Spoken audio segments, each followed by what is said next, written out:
Bonjour tout le monde, dans cette vidéo je vais vous montrer les nouveaux outils qui sont apparus avec Flux. Black Forest Lab nous a sorti plusieurs modèles hyper intéressants. Aujourd'hui je vais vous montrer comment obtenir ce type d'image en utilisant deux. Les possibilités sont encore une fois infinies.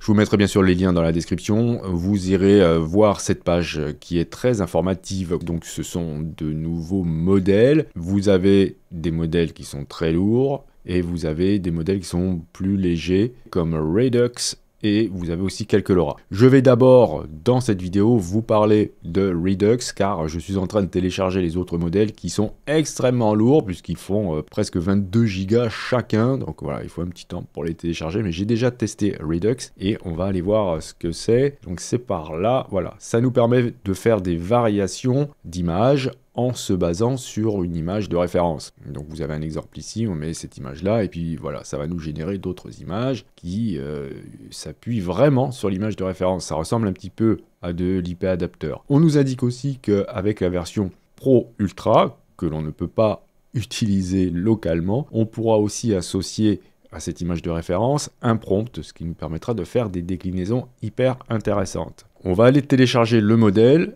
se trouve là, vous cliquez ici, ça va vous amener sur le site Hugging Face, vous avez Files and Versions, vous cliquez dessus, vous allez ensuite télécharger le modèle qui se trouve ici.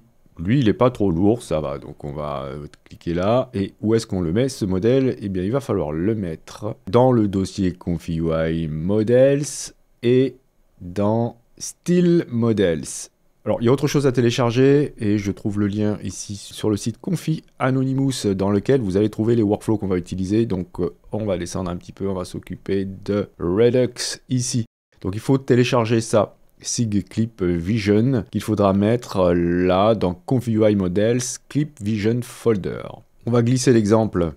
Donc ça, vous allez le faire glisser hop, directement dans ConfigUI.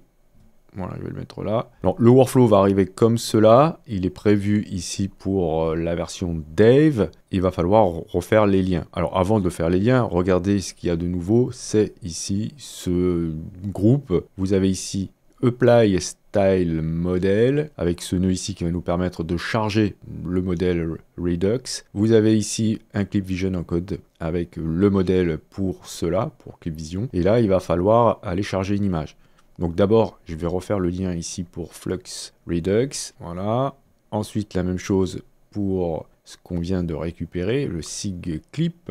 Voilà. Ici, je vais charger une image, par exemple ça. Et je vais ensuite faire la même chose avec le modèle. Je vais me mettre en FP8 et je vais aussi ici me mettre en FP8 pour l'encodage. Ne pas oublier aussi de refaire le lien avec ClipL. Ne pas oublier de refaire le lien pour la VAE. Voilà. Et quoi d'autre? Eh bien, c'est tout.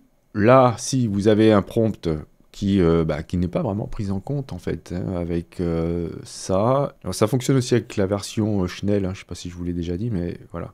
Donc voyons voir ce que ça nous donne. Alors, qu'est-ce que j'ai qui est pas bon ici? FluxDev n'est pas dans la liste parce que j'ai pas refait le lien ici. Voilà, c'est tout moi ça les petits gars là. Alors, il est là. Tac, dev. Ok, c'est parti. Alors, j'obtiens ça comme résultat avec la version dev. C'est plutôt pas mal du tout. Alors, je vous rappelle que j'ai ma référence qui est ici. Voilà, donc en haut, en petit.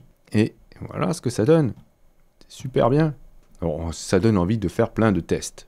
Alors, ce qui est marrant ici, c'est que là, le prompt n'a pas servi à grand-chose ici. Hein, car le prompt ici demandait une fille dans un style cartoon ou animé avec des oreilles de Fennec. C'est pas tellement le cas ici. On a uniquement l'image de référence qui a été reprise. Donc, testons autre chose.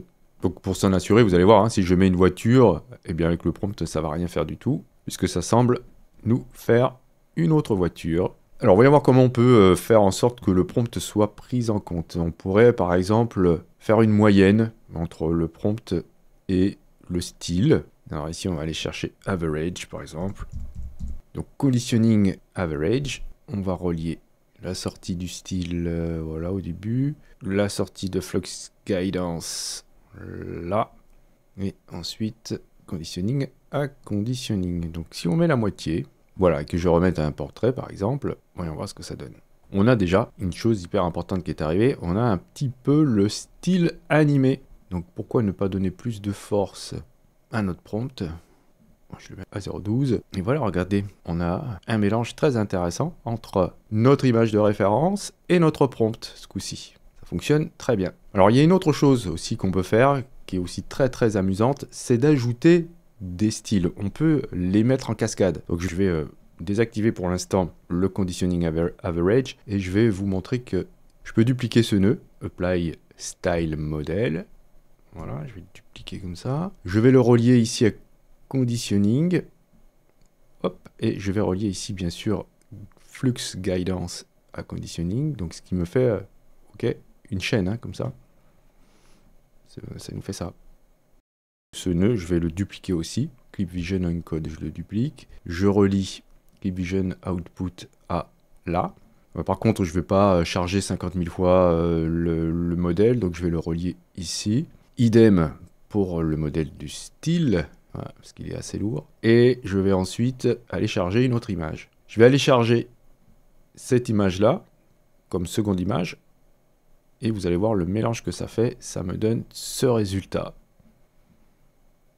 Donc c'est plutôt assez drôle, je trouve. Si je mets un renard avec le portrait, j'obtiens ça. Avec un clown, j'obtiens ça. Si je remets un conditioning average pour prendre maintenant en compte notre prompt, il faudrait peut-être que je l'inverse, j'obtiens ça. Ou alors, je vais augmenter dans l'autre sens, plutôt ça. Je peux obtenir ça, donc un mélange des trois, à la fois le prompt plus les deux images de référence. Une autre chose qu'on peut faire aussi, du coup, si on souhaite, quand on a plusieurs images, faire un mix entre les images, donner plus de poids à l'une ou à l'autre, eh bien, vous pouvez faire comme j'ai fait ici. Donc, j'ai mes deux images qui passent ici dans le Clip Vision Encode et les deux nœuds Apply Style Model arrivent dans le nœud Conditioning Average. Ce qui fait qu'on peut, avec deux images comme ça, les mixer et jouer avec le paramètre là pour faire la balance entre les deux et j'obtiens cette image-là. Donc voilà, encore une fois, les possibilités sont infinies. Je vous remercie d'avoir suivi cette vidéo. N'oubliez pas de vous abonner si ce n'est pas déjà fait et de lâcher un petit like, ça fait toujours plaisir et c'est hyper important pour le référencement. Salut!